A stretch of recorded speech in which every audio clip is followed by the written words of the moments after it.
지난 시간에 복에 대한 거 배웠죠? 복. 정의를 몰라서 잘못된 신앙을 하고 있다. 눈으로 볼 때는 복은 하나인데 성경을 보면 둘로 나눠진다고 했죠? 무슨 복? 구약의 복, 신약의 복. 이렇게 나눠진 것은 천국이 다르기 때문에 이거를 천국관이네. 구약의 천국은 이 땅의 천국. 신약의 천국은 심령. 그 다음에 천상의 천국이다. 땅의 천국 제가 누리는 것이고 심령의 천국은 영혼이 누리는 것인데 구약에는 분명히 살고 있기 때문에 땅도 필요하고 건강도 필요하고 자녀도 필요하고 장수축도 필요하기 때문에 하나님이 구약은 좀 그런 축복이에요. 땅 준다, 집 준다, 자녀 준다, 건강 준다, 장수 준다. 신약에는 없어요. 왜?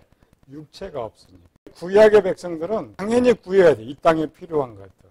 신약의 백성들은 육체가 없다는 상태로 살기 때문에 육체의 것을 요구하면 안 되는데 잘못 배워서 그러니까 구약의 것을 우리 약속한다고 착각하고 있기 때문에 자꾸 모든 기도가 육체에 필요한 것을 요구한다. 영적인 건 뭐예요? 의와 평강과 희락. 신약에서 말하는 복들은 육체의 복은 전혀 언급이 없다. 심령이 가는 자는 천국이 그들의 것입니다. 마음이 청결한 자, 의에 줄인 자, 전부 영적인 복을 가르치고 있다. 계시록은 모든 교회들이 잘 가르치는데 잘못 가르치는 계시록이 하나 있다겠죠? 교회는 환난, 고통, 환난과 고통만은 가르친다. 그래서 교인들이 7년 하면 환난, 핍박 이런 것들만 이런 것들. 교회는 맞지만은 세상은 아니다. 세상은 어떤 시대라고? 최고로 좋은 시대. 인간이 꿈꿀 수 없는 아프리카에 사는 사람들 미국 시민권 갖고 싶다. 잘 살고 싶다.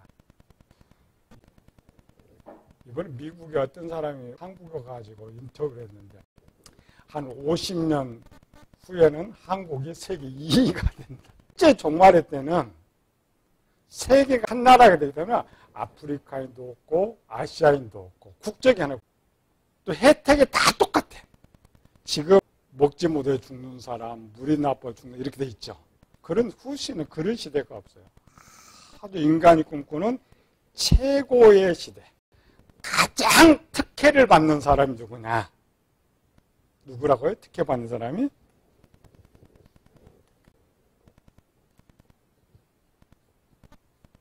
요거를 이제 가르쳐야 이제 미혹을 준비할 수 있는데 하나 이쪽에 가르니까 최고의 특혜를 받는 사람 1번은 목사. 계시록 17장에 보면은 목사의 지위가 세상 왕들 위에 있어요.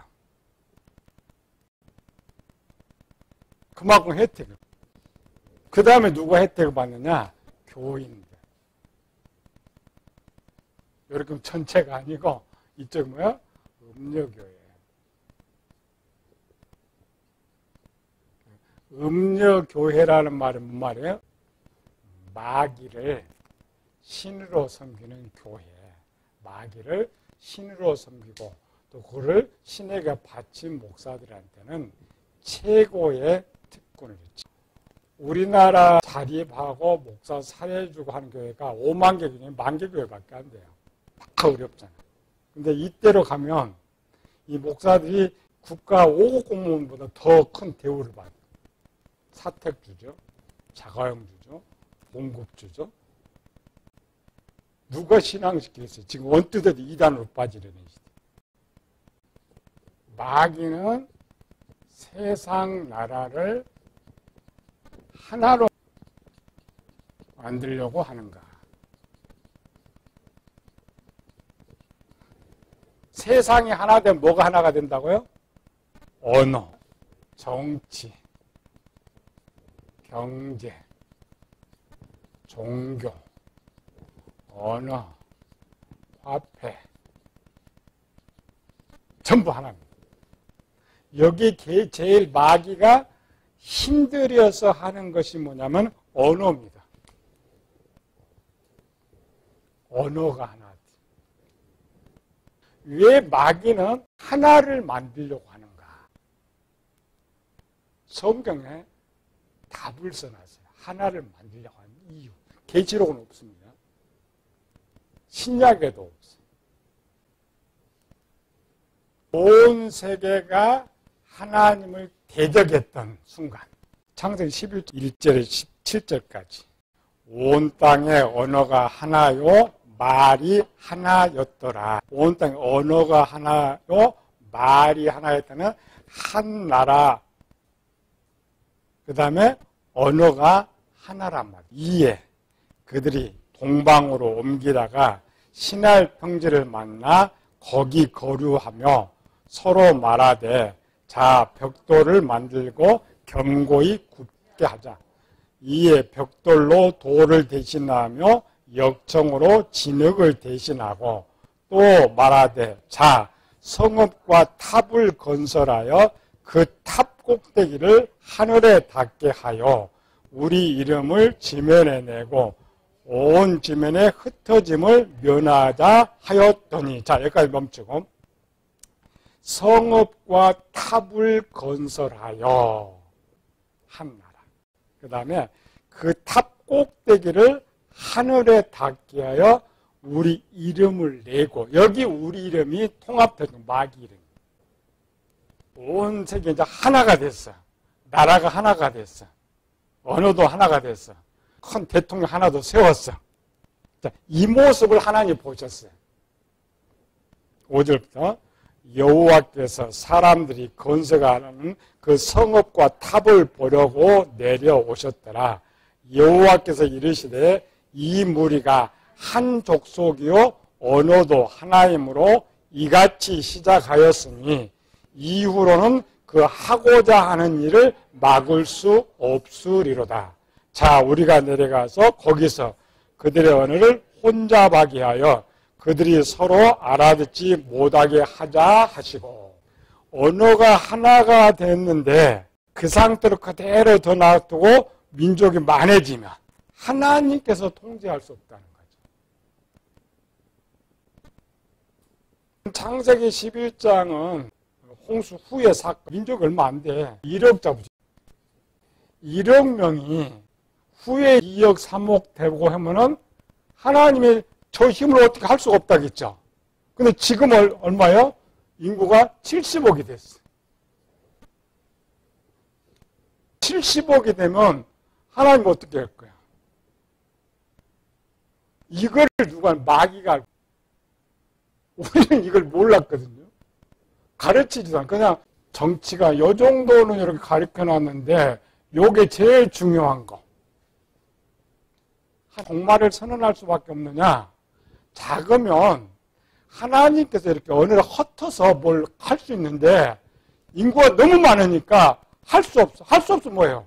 깨버렸지. 그리 종말이에요. 자기가 이걸 깨달았어요. 온 세계를 언어와 나라를 하나로 하면 하나님이 더 이상 자기를 손대지 못할 거라고 한 거야. 하나님께 세상을 끝장낼 거를 생각 못하고, 마귀는 항상 잃어버린 거 뭐냐면 하나님 전지전능하다는 거 잃어버려.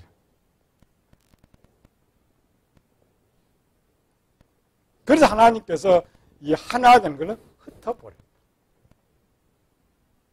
우리는 방언이 언어가 세계 언어가 하나 됐다 이런 헛소리, 그런 건 아닙니다. 이 바벨탑 사건 갖고 흩은 것이 언제 하나 됐냐? 오순절로 하나 됐다. 주님은 하나가 맞지만 그런 뜻이 아니에요. 지금 이 바벨탑을 하나님께서 첫 번째 심판인데 이 심판이 반복되는 거, 그러니까 종말의 반복이죠. 나라가 흩어져서 고통 속으로 가는 종말의 반복. 하나 되는 이러한 시대. 비밀이 거기 있었어요. 마귀가 이 비밀을 알고 하나 되게 해서 이렇게 만들고 근데 이렇게 이제 마귀는 하나 되는데 목사들은 최고의 대우를 받고. 목사들은 얼마나 대우를 받게 되느냐. 요한계시록 17장 1절에 사역할 것이냐. 또 7 대접을 가진 7 천사 중 하나가 와서 내게 말하이르되 이리로 오라. 많은 물 위에 앉은 큰 음녀가 받을 심판을 내게 보이리라. 땅의 임금들도 그와 더불어 음행하였고 땅에 사는 자들도 그 음행에 포도주에 취하였다 하고. 땅의 임금들이 누구와 더불어 음행하는 거예요? 음녀. 음녀가 누구라고요? 목사. 3절 곧 성령으로 나를 데리고 광야로 가니라. 내가 보니 여자가 붉은 빛 짐승을 탔는데 그 짐승의 몸에 하나님을 모독하는 이름이 가득하고 7 머리와 10 뿔이 있으며. 여기 7 머리와 10 뿔은 누구예요? 마귀. 세상 왕. 이 왕 위에 목사가 타고 있대. 세계 대통령 위에 목사가 타고 있어. 타고 있는 거 원래 태워준 거예요, 짐승이. 세상 왕 말고 나머지 또 왕들 있죠? 그 왕들이 밑에 있어요. 그러니까 가서 그 왕들이 이 음녀 목사 앞에 머리를 숙이고 뇌물 주고 살아가요. 4절 그 여자는 자줏빛과 붉은빛 옷을 입고 금과 보석과 진주로 꾸미고 손에 잔을 가졌는데 가증한 물건과 금행의 더러운 것들이 가득하더라. 자줏빛과 붉은빛 옷을 입고. 이게 뭔 말일까요?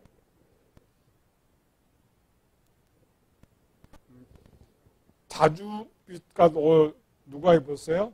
왕. 또 대신들도 입었어요. 정치적 권세. 그 다음에 붉은빛 옷. 교회, 정치와 종교계 제위를 목사들이 갖고 있어요. 초대교회 교황들이 왕들, 유럽 왕들 머리 위에 있어서 제일 악랄한 교황들은 발로 왕관을 씌워줬다고 나오죠. 그 정도, 그 시대로.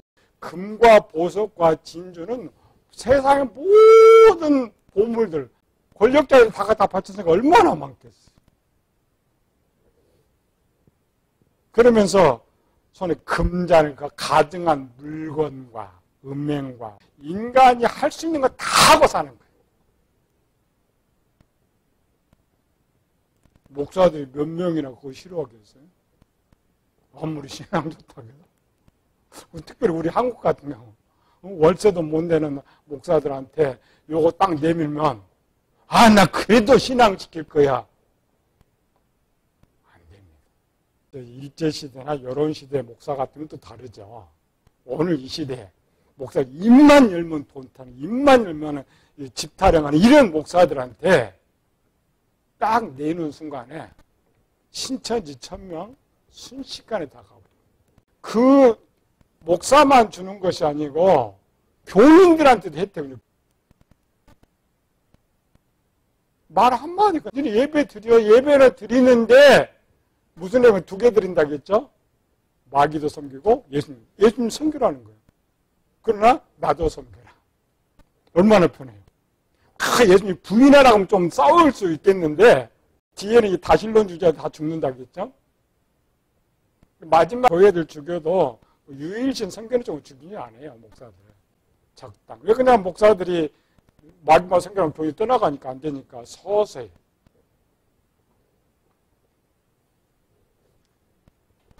이런 어마어마한 시대가 기다리는데, 자, 오늘 우리 한국 봅시다. 오늘 코로나 하나 갖고도 지금 한국에 쩔쩔쩔매잖아요. 방법이, 물론 싸우는 교회도 있지만은, 그냥 정부가 예배드리지 말아가니까 다 순종을. 그리고 오늘날 교인들이 기도가 안 된다, 이거지. 복에 대한 기도. 세상 그거 달라고 기도하고, 그거를 추구하고, 그것 조금 나한테 자랑하고, 이런 사람한테 정말에 그냥 제공한다니까? 제공. 가장 국가의 혜택은 교인들한테 전부 먼저 혜택 줘. 집 없는 교인들 가장 먼저. 가난한 교인들 제일 돈 많이 주고. 그 이유가 있다겠죠? 자기가 교인들한테 최고의 혜택, 있는 걸 다 베풀어주는 이유. 우리나라도 돈이 어마어마하게 많습니다. 개인들이 갖고 있지. 나누면 전부 부자 돼요. 개인들이 어마어마하다. 그런데 마지막 이 통합 대통령은 돈이 얼마나 많겠어. 지금 구글 같은 거. 그 기업 하나에 지금 주식 가치가 1000조, 2000조 이렇게 넘어가요. 우리나라 1년 예산이 500조입니다. 그 하나의 회사가 우리나라 10년, 20년 재산을 갖고 있는 하나의 회사가. 세계 대통령은 돈이 얼마나 많겠어요. 그거 기업 하나만 뺐으면 줄 수 있는 거 다 줘. 왜 줘요? 마귀의 마지막 하나 소망이 있습니다. 오늘 이거 만들었어요. 만들었는데 뭐가 문제라고요? 이 땅에 하나님 백성 하나만 있으면 괴로워. 하나님이 가만히 안 있으니까. 그러니까 있는 거 다 주는 거예요. 대침 받지 말라, 666 받지 말라 이렇게 되죠. 그렇게 하지 않습니다. 우리가 잘못 배워서 그래요. 어느 날 나도 모르게 세상 정책 속에 가다 보면 다 받아 있다니까요. 우리가 너무 잘못 가르쳐서 뭐 강제로 뭐 받게 아니 강제 아닙니다. 우리 지금 봐요. 시대에 조금만 가끔 다 따라가잖아요. 거부 안 해요. 다 따라가. 왜? 시대가 너무 좋으니까. 너무 살기 좋은 대로 다 따라가. 삼성전자가 돈을 많이 벌어요. 핸드폰 많이 팔아서. 그 비싼데. 그거 하나 나오면 금방 사고 금방 사고. 마지막에 그렇게 갑니다. 우리는 그냥 딱 구별이 될 것 같죠. 그렇지 않아요. 마지막 구별은 중간 3년 반 때가 됐을 때에 알게 되는 것이고, 이 3년 반 동안에는 자기도 모르게 다 갈 사람 가고 남을 사람 남아요. 오늘 때 애들 가르치는 뭐 요거 파트너 이거 이런 거 아닙니다. 올바로 배워야 안 빠지는 것이지. 다 그냥 자기도 모르게 그렇게 돼 있어요. 한 3, 40년만 돼도 교구랑 강단에서 육신의 복은 사마인 복이다. 이거 선포하면 안 된다. 이거 이렇게 배웠어요. 지금은 그거 기도하면서 그게 당연하다고 생각해. 치료 가르치는 잘못 가르치는 거예요. 뭐 환란이 오고 뭐 육류파는 정확하게 알고 절대 그렇지 않습니다. 마귀 절대 그렇게 하지 않아요. 감기가 이렇게 들어와서 감기도 딱 들어와도 바로 감기 걸린 거 아니죠. 잠복이. 나도 모르게 들어와 있어요. 어느 날 감기가 걸려 있는 것과 똑같아. 그걸 어떻게 이겨요? 가르치는 사람도 있고 준비하는 사람도. 마귀가 가만히 둬요. 계시로 가르쳐줘요. 바르게 안 가르치니까 그냥 그걸 가르치다 보면 내가 다 미워갈 수 있으니까. 정확하게 구별될 때가 언제가 된다고요? 3년 6개월. 딱 중간에. 이렇게 코로나처럼 국가 권력이 엄청 크잖아요. 국가 권력이 지금부터 요 교회는 예배드리지 마. 이상 대면에 금지하는 것처럼 지금 그래도 비대면이라도 드려요. 이때는 아예 교회 폐쇄 명령이 떨어져요. 그때 알아요. 그때 깨달을 때는 다 늦어버렸어요. 이미 저쪽에 다 물들어 있고 빠져나올 수도 없고, 근데 이쪽은 그래도 잘 가르쳐서 준비가 잘 돼 있기 때문에 이길 수가 있어요. 그런데 오늘날 설교와 강단의 모든 것들이 이기지 못하더라고 가르쳤어요. 지금 말씀을. 갈수록 더 이기지 못해. 준비가. 예수님 자신도 복음 전하러 올 때 70일의 마지막이었다고 했죠. 마지막 복음 전하러 올 때에 예수님의 생각 무슨 생각이었다고요? 우리가 성경에 착각하면 안 돼. 예수님이 막 종말 심판하니까 처음부터 예수님께서 세상 종말을 선포한 건 아니라겠죠. 복음서에 가면 보면은 이 땅에 하나의 나라를 세울 것을 계속 그것 가르쳐요. 복음서는 후에 이제 기록한 거죠. 예수님께 죽으신 후에. 죽으신 후에 제자들이 깨달았어요. 예수님께서 정확하게 이제 딱 따르면은 2년 6개월 동안의 설교는 이 땅에 천국을 세우는 설교였어요. 2년 6개월이 딱 지나서 북쪽 변화 딱 내려오면서 모세와 엘리야를 딱 만난 후부터 갑자기 설교가 바뀌었어요. 그 이유는 모른다겠죠? 갑자기 무슨 설교가 바뀌냐? 두 가지로 바뀝니다. 나는 죽는다, 세상은 끝난다. 서신서는 예수님 2년 6개월 동안 이 땅의 파라다이스를 세운다는 내용을 다 빼버렸어요. 왜? 성경은 성령 충만을 기록한 거니까 깨달았어요. 아, 구약의 것이 연장되지 않고 신약에서 끝나버린구나. 그러면 신약에서 끝난다는 걸 기점으로 해가지고 자료를 모아 쓴 거예요. 끝난다는 전제 조건으로 예수님은 무슨 설교를 했을까? 예수님의 첫 번째 설교가 뭐였겠어요? 마태의 기록은 첫 번째 설교. 원래 이제 이 설교는 예수님의 행적으로 여기 들어가면 안 돼. 저 후반절에 들어가야 되는데 이걸 다 알고 앞에 생략해요. 종말을 만나고 설교 포커스가 뭐였느냐. 마태복음 5장 10절에서 12절. 의를 위하여 박해를 받는 자는 복이 있나니 천국이 그들의 것임이라. 나로 말미암아 너희를 욕하고 박해하고 거짓으로 너희를 거슬려 모든 악한 말을 할 때는 너희에게 복이 있나니 기뻐하고 즐거워라. 하늘에서 너희 상이 큼이라. 너희 전에 있던 선지자들도 이같이 박해하였느니라. 핍박받을 걸 설교해요. 2년 6개월은 예수님은 왕자 딱 정물치고 이 땅에 세워놓은 거니까 저자들이 생각해봤어. 예수님이 이분이 죽었어. 이 땅에 나라가 세워지지 못해. 그렇다면 우리에게 필요한 것이 뭐냐를 빼놓은 거고. 첫 번째 예수님이 이 박해받을 거를 설교하는 것처럼 돼 있어요. 예수님 정확히 아셨죠. 앞으로도 7년 후에 세상이 끝난 걸 아셨기 때문에 설교 기록이 약간 다른 거예요. 제일 많은 것이 핍박에 대한 거예요. 환난받을 거. 복에 대한 내용이 없어요. 세상이 끝나는 마지막 일주일 남겨 갈수록 더 심한.